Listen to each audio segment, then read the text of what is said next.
Hello friends, आज का जो हमारा टॉपिक है वो है सी प्रोग्रामिंग लैंग्वेज का, जिसमें हम पढ़ रहे थे कंडीशनल स्टेटमेंट। कंडीशनल स्टेटमेंट का एक मोस्ट इम्पॉर्टेंट टॉपिक है जो कि है स्विच स्टेटमेंट। आज हम इसे देखेंगे। सबसे पहले ये जान लेते हैं कि स्विच स्टेटमेंट क्या होता है। स्विच जैसे कि इसके नेम से ही पता चलता है, स्विच का मतलब क्या होता है। जैसे हमारा स्विच बोर्ड होता है, सेम वैसे ही हमारा यहाँ पर स्विच स्टेटमेंट होता है। सबसे पहले इसका यूज क्यों किया गया, जैसे हम इफ या फिर इफ हिल्स लैडर स्टेटमेंट का यूज करके किसी भी प्रोग्राम को हम क्रिएट करते थे। जैसे मान लीजिए हमारे पास क्या होते थे, एक कंडीशन के लिए मल्टीपल क्या होते थे, मल्टीपल ऑप्शंस होते थे। तो वहां पर एक इफ इल्स स्टेटमेंट का या तो यूज कर लेते थे या फिर इफ इल्स लेडर स्टेटमेंट का यूज कर लेते थे। लेकिन उसमें क्या होता था, यूजर जो होते थे प्रोग्रामर, उन्हें थोड़ा प्रॉब्लम आती थी, कभी कभी उनका रिजल्ट उनके अनुसार नहीं मिल पाता था। इसलिए हम क्या करते हैं, स्विच स्टेटमेंट का यूज करते हैं उसी कंडीशन को चेक करने के लिए। मान लीजिए हमारे पास एक कंडीशन है और उसके मल्टीपल ऑप्शंस हैं, तब हम वहां पर किसका यूज करेंगे, स्विच स्टेटमेंट का यूज करेंगे, जिसकी सहायता से हम क्या करेंगे, आसानी से अपने रिजल्ट को फाइंड आउट कर सकते हैं। इसका ना ही इंटरव्यू में क्वेश्चन आता है और ना ही ये पूछा जाता है। सिंपली सा हम इसे किस लिए सीखते हैं, हमें सिर्फ इसका यूज करना समझ में आना चाहिए, इसलिए हम स्विच स्टेटमेंट का यूज करते हैं। अब ये स्विच स्टेटमेंट क्या होता है, स्विच स्टेटमेंट मान लीजिए जिस प्रकार से हमें क्या होते हैं, एमसीक्यू क्वेश्चंस दिए जाते हैं किसी भी एग्जाम में, तो उसमें एक हमारे पास कंडीशन होती है, यानी कि 4 ऑप्शन या 5 ऑप्शन दे दिए जाते हैं, उसमें से एक ही ऑप्शन करेक्ट होता है और आपको सिलेक्ट करना होता है कि कौन सा करेक्ट है। सेम वही क्या होता है, उसके पीछे का जो लॉजिक डिफाइन होता है, यानी जो प्रोग्रामिंग की गई होती है, वो स्विच स्टेटमेंट पर की गई होती है। सेम वही यहाँ पर भी होता है। मान लीजिए हमारे पास क्या है, जिस प्रकार से हमारा स्विच बोर्ड होता है, जिसमें क्या होते हैं, बहुत सारे बटन्स होते हैं। मान लीजिए 4 बटन्स है, तो किसी एक बटन का मतलब होगा कि फैन ऑन होगा, उसको क्लिक करने पर। दूसरा क्लिक करेंगे तो अब टीवी ऑन होगा, थर्ड क्लिक करेंगे तो लाइट ऑन होगा। इसी प्रकार से क्या होते हैं, हमारे बटन्स होते हैं, लेकिन बोर्ड जो होगा वो एक ही होगा, यानी कि हमारी कंडीशन जो है वो एक ही है। लेकिन उसमें करना क्या है, उसमें जब हम क्लिक करते हैं जिसपे, वही काम हमारा होता है। सेम वैसे ही हमारा स्विच स्टेटमेंट होता है। इसमें क्या करना है हमें, सबसे पहले हम ये जान लेते हैं, हमारे पास 4 ऑप्शंस हैं। इसमें से क्या करना है, अगर हम 1 को प्रेस करेंगे तो हमें सी प्रोग्रामिंग लैंग्वेज प्रिंट में मिलना चाहिए, 2 पे क्लिक करते हैं तो C++ मिलना चाहिए, 3 पे करते हैं तो जावा मिलनी चाहिए, 4 पे करते हैं तो HTML प्रिंट में मिलनी चाहिए। ये साथ ही हमारे क्या है, केस हैं। यानी कि एक कंडीशन हमें दी गई होगी कि अगर आपका जो नंबर्स है, यानी कि जो भी आप नंबर्स इनपुट कर रहे हैं, वो नंबर्स अगर इतने के अंडर में रहता है तो आपके ये स्टेटमेंट प्रिंट में मिल सकते हैं। तो अगर हम इसकी सिंटैक्स की बात करें, सिंटैक्स समझे, तो सिंटैक्स क्या होता है, इसमें क्या होता है, स्विच हमारा कीवर्ड होता है सी प्रोग्रामिंग लैंग्वेज का। इसके अंदर यानी जो हमारा पैरेंथेसिस होता है, स्विच कीवर्ड को लिखेंगे, उसके बाद पैरेंथेसिस लगाएंगे। इसके अंदर या तो आप कोई एक्सप्रेशन देंगे या फिर आप कोई वेरिएबल पास करेंगे। यानी इस पैरेंथेसिस के अंदर आपको कंपलसरी है या तो आप एक्सप्रेशन दें या फिर कोई वेरिएबल को पास करें। मान लीजिए हम यहाँ पर क्या करते हैं, एक एक्सप्रेशन दे देते हैं या कोई वेरिएबल पास कर देते हैं, कुछ भी ले सकते हैं। उसके बाद इसकी पैरेंथेसिस होगी, यानी कि एक कंडीशन होगी आपकी, उसके बाद उसके केस होंगे। तो यहाँ पर हमारी क्या केस है, मल्टीपल केस हो सकते हैं, आप चाहे 10 लें या फिर n तक की वैल्यू, आप कुछ भी n तक के केस आप बना सकते हैं। तो मान लीजिए यहाँ पर हमारा केस 1 है, उसके बाद ये केस 1 जो होगा इसकी कुछ अपनी स्टेटमेंट होगी, केस 2 जो होगा उसकी अपनी कुछ अलग स्टेटमेंट होगी, केस 3 इसी प्रकार से होगा, इसकी अलग स्टेटमेंट होगी। इसी प्रकार से केस 4 होगा, इसकी अलग स्टेटमेंट होगी। इसी प्रकार से हम n तक केस बना सकते हैं, यानी कि जितनी आपकी आवश्यकता है आप अपनी आवश्यकता अनुसार उतने केस क्रिएट कर सकते हैं। और लास्ट में हम क्या करते हैं, एक डिफॉल्ट केस बना देते हैं, यानी कि जब हमारा ये जो स्विच स्टेटमेंट यहाँ पर हम लिखेंगे, इसका जब सिंटैक्स डिक्लेयर करेंगे, इस पैरेंथेसिस के अंदर आप जो भी वेरिएबल या फिर एक्सप्रेशन देंगे, जो भी आपकी केस की वैल्यू होगी, जैसे यहाँ पर 1 है, यहाँ पर 2 है, यहाँ पर 3 है, यहाँ पर 4 है, ये चार की चारों वैल्यू क्या होंगी, ये सारी एक एक करके इस वेरिएबल से इसकी कंपैरिजन होगी, यानी ये सभी केस अपनी तुलना इसी वेरिएबल से करेंगे। उसके बाद जिस कंडीशन पर ये वेरिएबल की वैल्यू मैच कर जाएगी, यानी जिस कंडीशन पर ये मैच कर जाएगी, सेटिस्फाइड हो जाएगी, वो केस हमारा क्या हो जाएगा, एग्जीक्यूट हो जाएगा। अदरवाइज मान लीजिए हमारे सारे केस हमने यहाँ पर मान लीजिए 5 इंटर किया और जो हमारे केस बने हुए हैं वो 4 नंबर्स तक के ही हैं। अगर हमने यहाँ पर 5 नंबर इनपुट किया तो क्या होगा, सभी एक एक करके ये नंबर चेक होगा। पहले केस 1 के पास जाएगा हमारा वेरिएबल की जो वैल्यू है यानी 5 है, तो 5 किसके पास जाएगी, 1 के पास जाएगी, तो इसके इक्वल नहीं है। फिर 2 के पास जाएगा, इसके भी इक्वल नहीं है। फिर 3 के पास, ये भी मैच नहीं कर रहा है, ये 3 है वो 5 है, मैचिंग नहीं है। फिर केस 4 के पास जाएगा, ये भी मैचिंग नहीं है। और लास्ट में हमारा क्या है, 5 है। अब 5 केस तो इस स्विच स्टेटमेंट के अंडर में कहीं है ही नहीं, तो इसलिए हमें क्या मिलेगा, जो भी हमारा डिफॉल्ट का स्टेटमेंट होगा ये क्या हो जाएगा, प्रिंट में हमें मिल जाएगा। यानी कि अगर हम कह सकते हैं इस प्रकार से कि जब हमारे सारे केस की कंडीशन क्या हो जाती हैं, फेल हो जाती हैं, तब हमारा जो डिफॉल्ट वाला स्टेटमेंट होता है वो ऑलरेडी क्या होता है, ऑटोमेटिक क्या हो जाता है, एग्जीक्यूट हो जाता है। जिस प्रकार से हमारे इल्स इफ स्टेटमेंट में जो हमारा इल्स वाला पार्ट होता है, जब सारी हमारी कंडीशन इफ की फॉल्स हो जाती है तब हमारा इल्स वाला स्टेटमेंट एग्जीक्यूट हो जाता है। सेम उसी प्रकार से हमारे स्विच स्टेटमेंट में डिफॉल्ट वाला स्टेटमेंट एग्जीक्यूट हो जाता है। तो इस प्रकार से मान लीजिए हम क्या करते हैं, हम एक प्रोग्राम बनाते हैं जिसमें हमें क्या करना है, 4 केस बनाने हैं। फर्स्ट में हमें सी को प्रिंट कराना है, सेकेंड में C++ को, थर्ड में जावा को, फोर्थ में HTML को। और हम यहाँ पर एक कंडीशन दे देंगे, जब तक यानी एक नंबर नेम का वेरिएबल हम बनाएंगे और उस नंबर नेम के वेरिएबल में हम रन टाइम में वैल्यू यूजर के जरिए इनपुट लेंगे और वो जो वैल्यू इनपुट करेगा उसको हम यहाँ पर स्विच स्टेटमेंट के अंदर हम क्या करेंगे, यहाँ पर एक एक्सप्रेशन दे देंगे। आप चाहे तो सिर्फ नंबर ही दे सकते हैं और नंबर की वैल्यू आप यहाँ पर डिफाइन कर दीजिए कि कहाँ तक जाइए।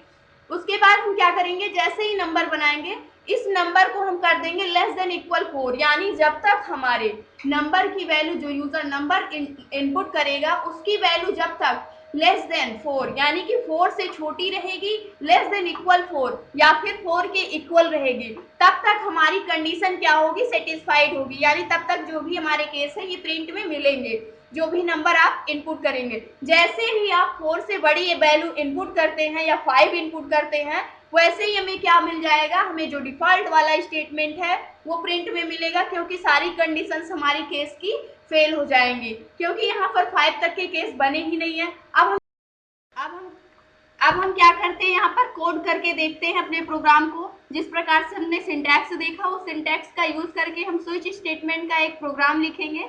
सबसे पहले हमने क्या किया, अपनी हेडर फाइल को डिक्लेयर कर लिया है, उसके बाद इंट मेन फंक्शन को लिखा है और इसकी बॉडी को हमने क्या कर दिया है, ओपन कर दिया, यानी कर्ली ब्रेसेस को ओपन किया। अब इसके अंदर हम अपनी कोडिंग करेंगे। अब करना क्या है, हमें सबसे पहले एक वेरिएबल बनाना है। नंबर नेम का हमने क्या कर लिया, एक वेरिएबल बना लिया। इस वेरिएबल में मुझे नंबर को इनपुट लेना है यूजर के द्वारा, तो जिसके लिए हम क्या करेंगे, प्रिंटफ फंक्शन की मदद से हम एक मैसेज पास कर देंगे, प्लीज इंटर द नंबर। उसके बाद जो यूजर होगा नंबर को इनपुट करेगा, यानी उसे ये मैसेज प्रिंट में मिलेगा। उसके बाद वो क्या करेगा, एक नंबर इनपुट करेगा, जिसको हम जो नंबर इनपुट करेगा उसको हम स्कैनफ फंक्शन की मदद से रन टाइम में उस नंबर को इनपुट लेंगे अपने आउटपुट विंडो पे। तो स्कैनफ फंक्शन लिखेंगे। अब क्या करना है, हमें यहाँ पर %d एक्सेस स्पेसिफायर का यूज करेंगे, क्योंकि हम यहाँ पर इंटीजर टाइप की वैल्यू को इनपुट ले रहे हैं। इंटीजर टाइप का हमने नंबर नेम का वेरिएबल बना रखा है और यहाँ पर हम वैल्यू इनपुट किस में ले रहे हैं, नंबर नेम के वेरिएबल में ले रहे हैं, तो उसको हम यहाँ पर डिफाइन कर देंगे। अब क्या करना है, हमने यहाँ पर यूजर के द्वारा एक नंबर को इनपुट करवा लिया। अब क्या करना है, अब हमें स्विच स्टेटमेंट को लिखना होगा, यानी कि स्विच स्टेटमेंट का जो सिंटैक्स था उसी को यूज करके अब हमें यहाँ पर सारे केस बनाने होंगे। तो सबसे पहले हमारा क्या था, सबसे पहले हमारा था स्विच, उसके अंदर हमें क्या करना था, या तो आपको कोई एक्सप्रेशन पास करना था या फिर वेरिएबल। हम क्या करते हैं, यहाँ पर सिंपली सा हम एक वेरिएबल पास करते हैं, क्योंकि हमें सिंपली सा प्रिंट कराना है इसलिए हम वेरिएबल को पास करेंगे। मान लीजिए अगर हमें सब्ट्रैक्शन एडिशन कुछ भी करवाना होता तो हम यहाँ पर कोई एक्सप्रेशन पास कर देते, इसलिए हम क्या करते हैं, हमें प्रिंट ही करवाना है। जो भी चीजें, इसलिए हम यहाँ पर सिंपली सा इस नंबर नेम के वेरिएबल को यानी एक वेरिएबल पास कर देंगे नंबर नेम का। उसके बाद क्या करेंगे, इसकी कर्ली ब्रेसेस ओपन करेंगे। अब हमें करना क्या है, अब हमें केस बनाने हैं, यानी कि सबसे पहले हमें केस लिखना होगा, केस 1। केस 1 में क्या करना है हमें, केस 1 में हमें सी प्रोग्रामिंग लैंग्वेज को प्रिंट कराना है। तो प्रिंटफ फंक्शन की मदद से आप कुछ और भी प्रिंट करा सकते हैं। उसके बाद सी प्रोग्रामिंग लैंग्वेज यहाँ पर हमें प्रिंट में मिलना चाहिए, यानी जैसे यूजर जो है वो 1 प्रेस करता है, 1 नंबर इनपुट करता है, वैसे उसे केस 1 का जो भी स्टेटमेंट है वो प्रिंट में मिल जाना चाहिए, क्योंकि यहाँ पर 1 नंबर किससे मैच कर जाएगा, इस जो वेरिएबल में जो नंबर इनपुट होगा अगर 1 इनपुट करता है तो केस 1 से ही मैच कर जाएगा। तो हमें यही स्टेटमेंट प्रिंट में मिल जाएगी। अदरवाइज उसके बाद हम क्या कर देंगे, केस 2 एक वेरिएबल बनाएंगे। केस 2 में हमें क्या करना है, सिंपली सा इसी को कॉपी करेंगे और क्या कर देंगे, यहाँ पर पेस्ट कर देंगे। यहाँ पर हमने पेस्ट कर दिया और यहाँ पर हमें क्या मिलना चाहिए, 2 प्रेस करता है तो C++, यानी यहाँ पर यूजर अगर 2 नंबर को इनपुट करता है तो उसको केस 2 वाली कंडीशन क्या होगी, सेटिस्फाइड कर जाएगी, यानी उसके साथ 2 वाली मैच करेगी। 2 इसमें भी है और 2 यहाँ पर भी रहेगा, इस वेरिएबल से यानी नंबर नेम के यहाँ से ये नंबर मैच कर जाएगा। तो हमें C++ प्रोग्रामिंग लैंग्वेज यानी केस 2 का स्टेटमेंट जो होगा वो प्रिंट में मिल जाएगा। अगर ऐसा नहीं होता है, मान लीजिए वो 3 नंबर को इनपुट करता है तो 3 जैसे ही इनपुट करेगा उसे क्या प्रिंट में मिलना चाहिए, यहाँ पर जावा मिलनी चाहिए, यानी कि जावा प्रोग्रामिंग लैंग्वेज प्रिंट में मिल जाएगी। मान लीजिए वो 3 भी नहीं इनपुट करता है, 4 इनपुट करता है, तो 4 के लिए क्या होगा, 4 के लिए उसे सिंपली सा HTML मिल जानी चाहिए, HTML hyper text markup language, HTML programming language print में मिल जानी चाहिए। अगर ऐसा नहीं होता है तो उसे एक डिफॉल्ट केस हम दे देंगे। मान लीजिए जो यूजर है हमारा ना 1 नंबर इनपुट करता है, ना 2 इनपुट करता है, ना 3, ना 4, इसे छोड़ करके इन चारों नंबर्स के कोई और नंबर अगर वो इनपुट करता है तो उसकी कंडीशन क्या हो जाएगी, सेटिस्फाइड नहीं होगी, यानी इस वेरिएबल से उसकी वैल्यू मैच नहीं करेगी, तो उसे डिफॉल्ट वाला जो केस होगा वो क्या होगा, प्रिंट में मिल जाएगा, यानी डिफॉल्ट का जो स्टेटमेंट होगा वो प्रिंट में मिल जाएगा। डिफॉल्ट वाले में हम दे देते हैं यहाँ पर कि इनवैलिड चॉइस, यानी कि यहाँ पर हम मैसेज पास कर देंगे इसके अंदर कि जो भी आप नंबर इनपुट कर रहे हैं वो इनवैलिड है, तो यहाँ पर इनवैलिड चॉइस हम डाल देंगे। उसके बाद अब क्या करना है हमें, हमने यहाँ पर सारे केस अपने डिफाइन कर लिए, अब हमें इसे कंट्रोल यस करके सेव करना है। सेव करेंगे इसको, उसके बाद हम यहाँ पर इसे सेव कर देते हैं, प्रिंट नेम से मैंने सेव कर दिया क्योंकि हमें प्रिंट कराना है तो हमने वही नेम दे दिया।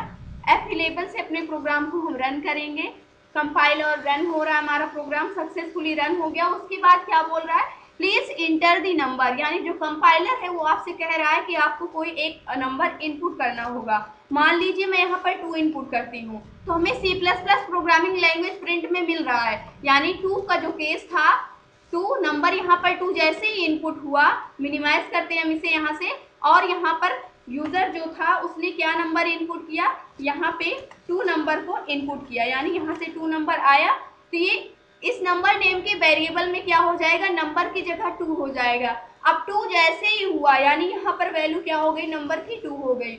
अब ये 2 वैल्यू किस केस से मैच कर रही है, एक एक केस का चेक होगा, 1 के साथ 2 नहीं मैच कर रहा है, लेकिन 2 केस 2 के साथ ये 2 नंबर क्या हो रहा है, मैच कर रहा है। तो हमें C++ प्रोग्रामिंग लैंग्वेज प्रिंट में मिलनी चाहिए, जो कि हमें यहाँ पर प्रिंट में मिल भी गई है।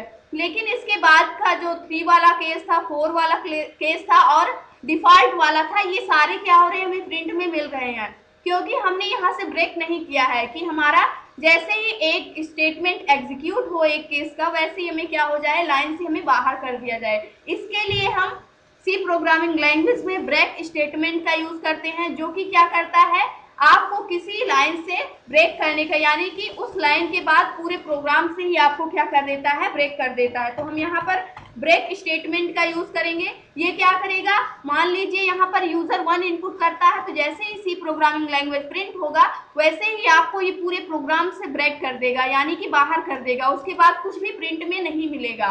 इसी प्रकार से हमें जितने भी केस बना रखे हैं हमने, सभी के बाद हमें ब्रेक स्टेटमेंट का यूज करना होगा। उसके बाद क्या करेंगे हम, ब्रेक स्टेटमेंट का यूज करेंगे। अब क्या करना है, HTML के बाद भी यहाँ पर भी हमें ब्रेक स्टेटमेंट का यूज करना होगा। डिफॉल्ट के बाद हमें ब्रेक स्टेटमेंट का यूज करने की कोई आवश्यकता नहीं होती। अब हम क्या करते हैं, फिर से Ctrl+S कर देते हैं, F11 से अपने प्रोग्राम को रन करते हैं। जैसे ही हमने कंपाइल एंड रन किया, अब हम यहाँ पर 2 अगर इंटर करते हैं तो हमें सिंपली सा C++ प्रोग्रामिंग लैंग्वेज ही प्रिंट में मिल रही है। यानी कि जैसे ही हमें यहाँ पे क्या हुआ, C++ प्रिंट में मिली, वैसे ही क्या हुआ, हमें इस पूरे प्रोग्राम से जो कंपाइलर था वो ब्रेक कर दिया। यानी कि इसके बाद का जो भी आपने लिखा था C++ के बाद का, उसके बाद का कोई भी स्टेटमेंट एग्जीक्यूट नहीं हुआ। मान लीजिए हम यहाँ पर F11 करके 4 नंबर को इनपुट करते हैं तो हमें HTML प्रिंट में मिल गया। अगर हम यहाँ पर 5 इनपुट करते हैं नंबर्स को, 5 नंबर, तो हमें इनवैलिड चॉइस मिल रही है, क्योंकि ये जो चॉइस आपने सिलेक्ट की है 5 नंबर की, ये किसी भी केस से मैच नहीं कर रही है। अगर हम इसे ड्राई रन करके समझें तो इस प्रकार से इसका ड्राई रन होगा। तो सबसे पहले हम आ जाते हैं, हमें करना क्या है, हम कर क्या रहे हैं, यहाँ पर हमने सिंपली से एक नंबर बना लिया है। इस नंबर में मान लीजिए यूजर क्या नंबर इनपुट कर रहा है, 4 इनपुट कर रहा है। 4 इनपुट किया तो ये कंडीशन सबसे पहले 1 से चेक होगी, क्या जो 4 है वो 1 के इक्वल है, यानी ये नंबर दोनों मैच कर रहे हैं, तो ये कंडीशन फॉल्स हो गई। फिर यहाँ पर 2 वाले केस में चेक होगी। इसके बाद जैसे ही ये फॉल्स हुई वैसे ही इसके पास आ जाएगा, जो हमारा यहाँ पर नंबर था इसके पास आएगा, इससे मैच होगी, इसके पास भी नहीं मैच कर रही है। फिर थर्ड वाले के पास जाएगा, इससे भी नहीं मैच करेगा 4, क्योंकि वहाँ पे 4 है, यहाँ पे 3 है।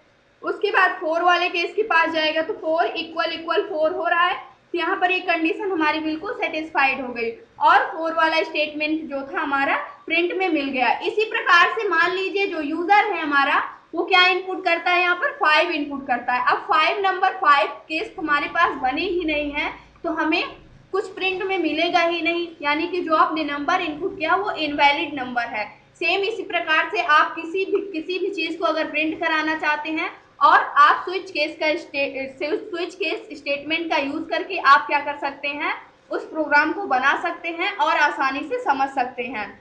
तो आई होप दोस्तों आज की वीडियो आपको अच्छी लगी होगी और सारी चीजें समझ में आई होंगी। अगर अच्छी लगी हो तो प्लीज लाइक करना, शेयर करना और हमारे चैनल को सब्सक्राइब करना। Thanks for watching this video.